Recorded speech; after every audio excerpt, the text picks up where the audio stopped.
नमस्तुभ्यं सर्वेभ्य नमो नमः। कक्षा 10 संस्कृत शेमुषी के सघन अध्ययन में आपका फिर से स्वागत है। चतुर्थ पाठ है शिशु लालम का द्वितीय भाग, जिसके अंदर प्रश्नोत्तर आपको यहाँ पर पढ़ाए जाएंगे।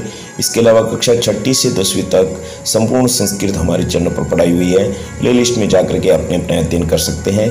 पहला प्रश्न एक पदेन उत्तरत, यहाँ पर आपको एक पद में उत्तर देना है। क्या प्रश्न है? कुशलवो कम उपसर्गते प्रणमतः है। तो ऐसे प्रश्नों के अंदर जो आपके किम सर्वनाम शब्द वाले शब्द है जो बीच में आते हैं, प्रश्नवाची शब्द होते हैं, तो कम में कौन सी विभक्ति है, वहाँ वही विभक्ति आपको उत्तर में लिखनी है। तो लव कुश किसके पास जाकर प्रणाम करते हैं, हिंदी अनुवाद भी आपको आना चाहिए। लव कुश राम के पास जाकर प्रणाम करते हैं, तो राम के षष्ठी नहीं होनी चाहिए, द्वितीया होनी चाहिए। जी हाँ, यहाँ पर उत्तर होगा रामम। तो कम के अंदर द्वितीया एक वचन के सर्वनाम शब्द पुल्लिंग है, तो यहाँ पर रामम के अंदर भी द्वितीया एक वचन में उत्तर आना चाहिए। और खड़ी पाई आपको लगानी है, यहाँ पर नहीं है। ख प्रश्न तपोवनवासी ने कुशस्य मात्रम केन नामना आव्यंती। तो केन प्रश्नवाची शब्द है, नामना किस नाम से व्यवहार में लेते हैं, तो देवी इति नामना, देवी इस नाम से व्यवहार में लाते हैं तपोवनवासी ने। अब वयो अनुरायात क्या लालनीय भवती, छोटी उम्र के कारण कौन लालनीय होता है, तो कह के अंदर प्रथमा एक वचन है, किम सर्वनाम शब्द है, तो इसका सही उत्तर होगा शिशु जन है।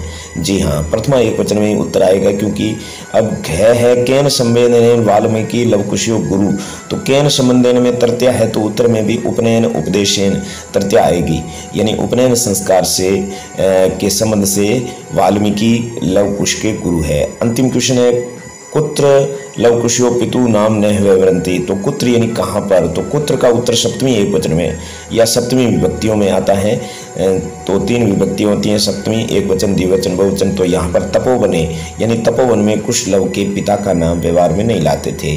अब आपके क्वेश्चन नंबर 2 अधोलिखिता नाम प्रश्नानाम उत्तराणी संस्कृत भाषया लिखत, यहाँ पर आपके पूरा उत्तर लिखना है। तो पूरा उत्तर लिखने की जरूरत ही नहीं है, आइडिया आपको बता देते हैं।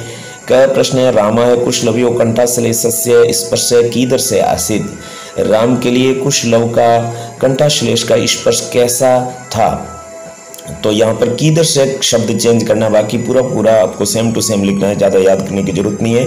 कीदृश की जगह हृदयग्राही लिख दिया तो पूरा क्वेश्चन हो गया। क्वेश्चन मार्क की जगह खड़ी पाई करनी है। तो रामाय कुशलव्यो कंठाश्लेषस्य स्पर्श हृदयग्राही आसीत्, ये उत्तर बन गया। अगला क्वेश्चन है ख है आपका राम कुशलवो कुत्र उपवेशी तुम कथयति, तो कुत्र की जगह आपको लिखना अर्ध सिंहासने, आधे सिंहासन पर। बाकी सब सेम टू सेम है। राम कुशलव को आधे सिंहासन पर बैठने के लिए कहते हैं। क्वेश्चन नंबर गए बाल भावाद हिमकर कुत्र विराजते, बाल भाव से पंचमी एक वचन हिमकर कुत्र विराजते, हिमकर कहाँ पर विराजमान है, तो कुत्र की जगह आपके सप्तमी एक वचन में आएगा पशुपति शिवस्य मस्तके, यानी पशुपति शिव के माथे पर, ये उत्तर में आएगा। और अब आपका घ पूरा उत्तर लिखना है। तो कुशलवी वंश से कर्ता क्या है, तो कुशलवी वंश से कर्ता सहस्र दिदिति सूर्य है अस्ति, यानी कि कुशलव के वंश के कर्ता है वो सूर्य है, तो यहाँ पर सहस्र दिदिति पुष के अकॉर्डिंग आएगा। अब आपके जो है कुशलव्यो मात्रम वाल्मीकि इति वधु इति नामना व्यवरंती, कुशलव के माता को वाल्मीकि किस नाम से व्यवहार में लाते हैं, तो वधु इस नाम से व्यवहार में लाते हैं। ये आपका तीसरा क्वेश्चन शुरू हो गया है। रेखांकित पदों में विभक्ति और उसका कारण उदाहरण के अनुसार बताना है। उदाहरण के अंदर लिखा हुआ है राजन अलम अति दाक्षिण्यन, तो अलम अति दाक्षिण्यन में तृतीया विभक्ति क्यों आई है, और अलम के अंदर अलम शब्द के योग में हमेशा तृतीया आती है, तो यहाँ पर विभक्ति लिखी हुई तृतीया, तत्कारणम उसका कारण क्या है, अलम शब्द से योगी सर्वदा तृतीया भवति अतः अत्र तृतीया अस्ति। तो यहाँ पर क्या के अंदर भी आप देख सकते हो अर्धासनम है, तो वहाँ पर उप उपसर्ग पूर्व विष धातु योगी द्वितीया भवति, इसलिए द्वितीय विभक्ति आ गई और उप कारण भी आगे आ गया। उसके बाद में धिंग माम एवं भूतम, तो यहाँ पर धिंग शब्द से योगी द्वितीया भवति, इसीलिए यहाँ पर जो है द्वितीय विभक्ति है वो किस में है, धिंग माम के अंदर, क्योंकि अंडरलाइन वाला शब्द यहाँ पर है। उसके बाद में अंक वैवितम अध्यासितम सिंहासनम, सिंहासनम में द्वितीय क्यों है, यहाँ पर विभक्ति द्वितीय है किसमें, सिंहासनम में। उसका कारण है अधि उपसर्ग पूर्व आश धातु के योग में द्वितीय आती है, तो यहाँ पर अध्याशयताम के अंदर अधि उपसर्ग और आस धातु है, उसके कारण यहाँ पर सिंहासन में द्वितीय है। अगला अतम अति विस्तृण, इसका तो आपको ऊपर लिखा हुआ है, लेकिन हमने डिटेल में लिखा है तृतीय विभक्ति आती है अलम के योग में, तो अलम निषेध अर्थ वाला होता है, उसके योग में तृतीय आती है, तो कारण थोड़ा आपको डिटेल में लिखना चाहिए। पांचवा है रामम उपसर्ते प्रणम्य च। तो यहाँ पर द्वितीय विभक्ति है रामम में, उसका कारण है उपसर्ग के योग में एक तो द्वितीय आती है और एक गति अर्थ वाली धातुओं के योग में। तो उपसर्ग श्री धातु है, श्री का मतलब सरकना, और सरकना गति अर्थ वाली, इसलिए यहाँ पर द्वितीय है। अगला क्वेश्चन है यथा निर्देशम उत्तरत, निर्देश के अनुसार उत्तर देना। जानाम्य अहम तस्य नामधेयम अस्मिन् वाक्ये कर्तृपदम किम। तो यहाँ पर जानामि प्लस अहम, यहाँ पर अहम आपके संधि विच्छेदन के बिना आपको पता नहीं लगेगा, तो यहाँ पर जो है आपके अहम करता है, और यहाँ पर कर्तृपद का आपने पता लगा दिया है, और सही उत्तर में आपके अहम एकमात्र शब्द होगा जिसका आपको नंबर मिल जाएंगे। ऐसे प्रश्न आपको परीक्षा में पूछे जाएंगे। अगला क्वेश्चन है किम कुपिता एवं भणति उत प्रकृति स्था। ये आपके पाठ के अंदर लिया है। अस्मात् वाक्यात् हर्षिता इति पदस्य विपरीतार्थकम पदम चित्वा लिखत।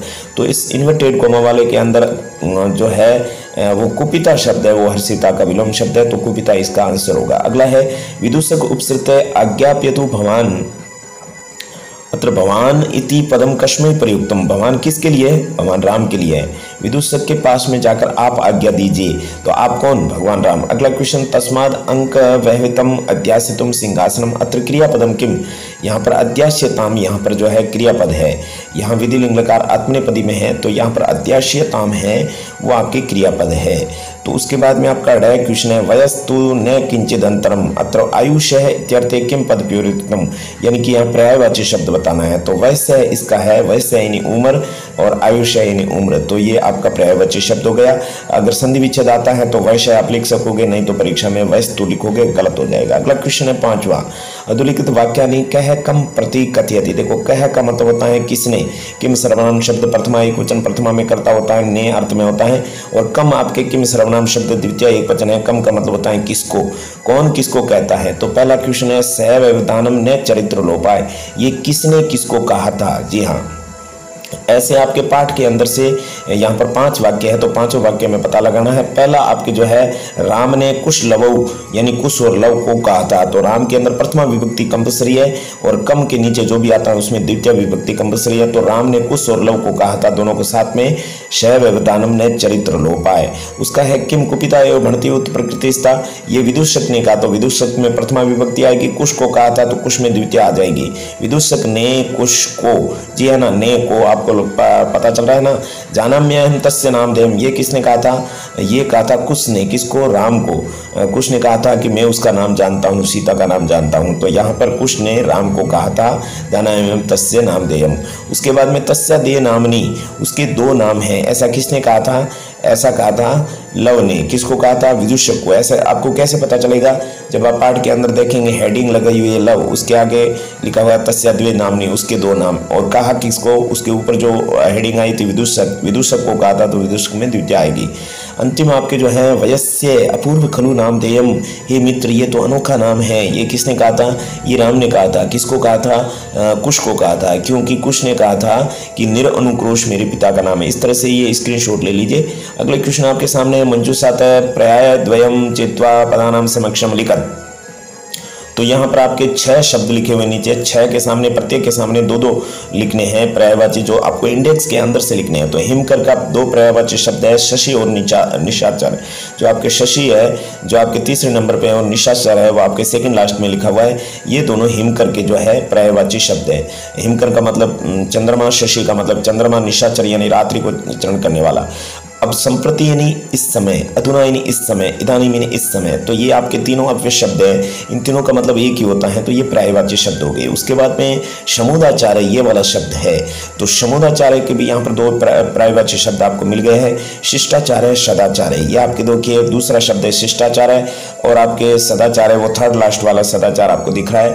ये दोनों शब्द उस इंडेक्स के अंदर से आपको यहाँ पर ला करके लिखने हैं। उसके बाद में पशुपति के 2 विलोम जो पर्यायवाची शब्द है वो है चंद्रशेखर है और शिवय। तो यहाँ पर आपके चंद्रशेखर और शिवय जो है इंडेक्स के अंदर से उतार करके यहाँ पर लेके आ गए। उसके बाद में तनीय, तनीय शब्द है वो आपके बहुवचन में लिखा हुआ है, लेकिन तनीय का मतलब होता है पुत्र। जी हाँ, तो यहाँ पर सुता है और पुत्र है, ये इसके जो है आपके 2 पर्यायवाची शब्द है। तो यहाँ पर लिखे हुए हैं आवश्यकता नहीं है। बहुवचन में सुत है, पुत्र है, एक वचन मिलकर तो नो प्रॉब्लम है। ऐसी किताब वालों की मिस्टेक चलती रहती है, नो प्रॉब्लम नो प्रॉब्लम।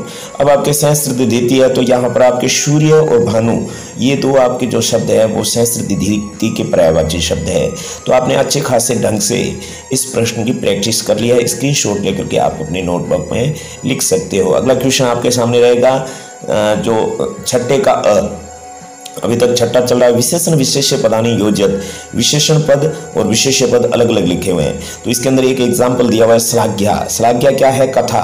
तो कथा की विशेषता बताने वाला शब्द है श्लाघ्या। श्लाघ्या यानी प्रशंसनीय, कथा यानी कथा। तो इस तरह से विशेषता बताने वाले शब्द होते हैं, विशेषण होते हैं, उनमें स्वयं विभक्ति होती है। जी हाँ, विभक्ति से आपको पता लगाना है कि प्रथमा विभक्ति है तो प्रथमा विभक्ति विशेष्य के अंदर जो विभक्ति होगी वो विशेषण में होगी। तो सबसे पहला उदात्त रम्य, तो आपको पता है इसका विशेषण शब्द सामने क के अंदर लिखा हुआ है समुदाचार है। जी हाँ, उदात्त रम्य का विशेषण होगा, विशेष्य होगा समुदाचार है।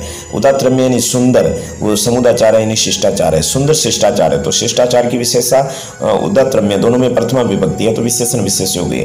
अब आपके जो है अति दीर्घ, अति दीर्घ प्रवास है, दोनों में प्रथमा विभक्ति है। अति दीर्घ यानी लंबा, प्रवास है यानी प्रवास है। बुक के अंदर तो प्रवास के दो विशेषण दिए, अति दीर्घ और एक और था, वो था आपके अति दीर्घ और दारुण यानी भयंकर, इस तरह से बुक के अंदर था। उसके बाद में समरूप, समरूप के अंदर कुटुंब वृत्तांत है। समरूप है, कुटुंब वृत्तांत है, एक जैसा परिवार का वृत्तांत है। तो परिवार का वृत्तांत कैसा है उसकी विशेषता है समरूप।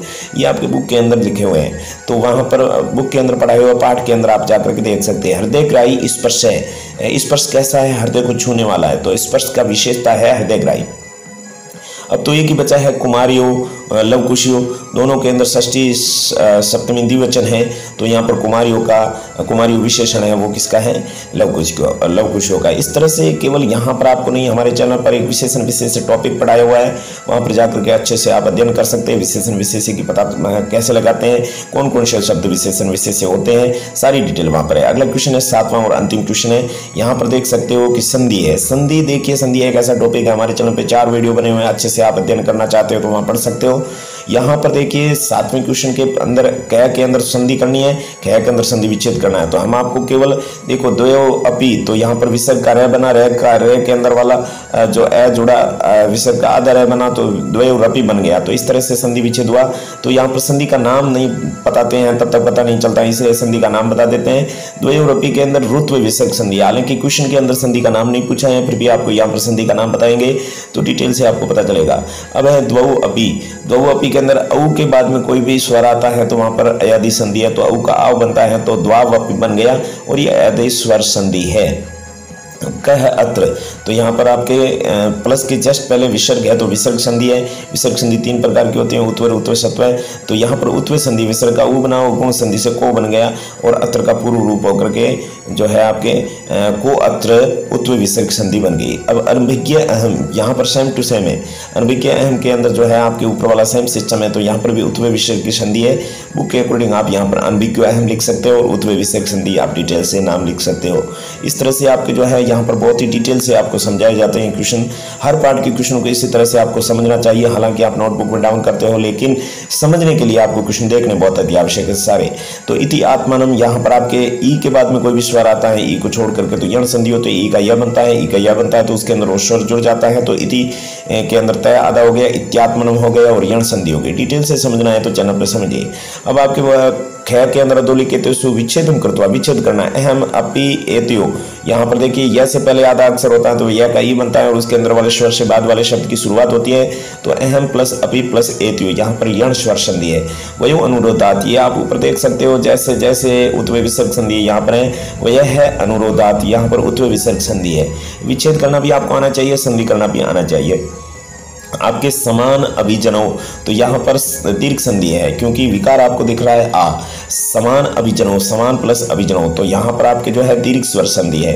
खलवे तत्व में आपको वह से पहले आधा अक्षर दिखता है तो वह का उ बनता है, लय के अंदर जोड़ा खलु बन गया और वह के अंदर वाले स्वर ए से बाद वाले शब्द की शुरुआत ए तत् बना, तो खलु प्लस ए तत् बना, यण स्वर संधि है। जो हमसे पढ़े हैं हमारे चैनल पर या पर हमसे ऑफलाइन पढ़े हैं उनको सबको पता है कि संधि क्या है, जो है आपके समास क्या है, कारक क्या है, प्रत्यय क्या है, शब्दरूप धातुरूप तो हमने बहुत ही डिटेल से पढ़ाए हैं, इसलिए हमारे चैनल पर जो है 10वीं की संस्कृत व्याकरण नाम की जो आपके प्लेलिस्ट बनी है, वहाँ पर जाकर के आप सारी के सारे वीडियो देख सकते हैं, पूरी व्याकरण आप डिटेल से पढ़ सकते हैं। और इसके अलावा जो आपके बोर्ड पैटर्न के अनुसार वीडियो बनाए जा रहे हैं सभी पाठों के, तो उनको भी आप अच्छे तरह से देखिए। हिंदी व्याख्या किस तरह से आपको करनी है, अन्वय वगैरह क्या लिखना है, कैसे लिखना है, सारा हमारे चैनल पर पढ़ सकते हो। इन्हीं शब्दों के साथ में आज की वीडियो को यहीं विराम देते हैं। अगले वीडियो तक अगर चैनल को सब्सक्राइब नहीं किया तो कर लेना। भगवान आपका भला करे। हे भगवान, भला सबका करो लेकिन शुरू हमसे करो।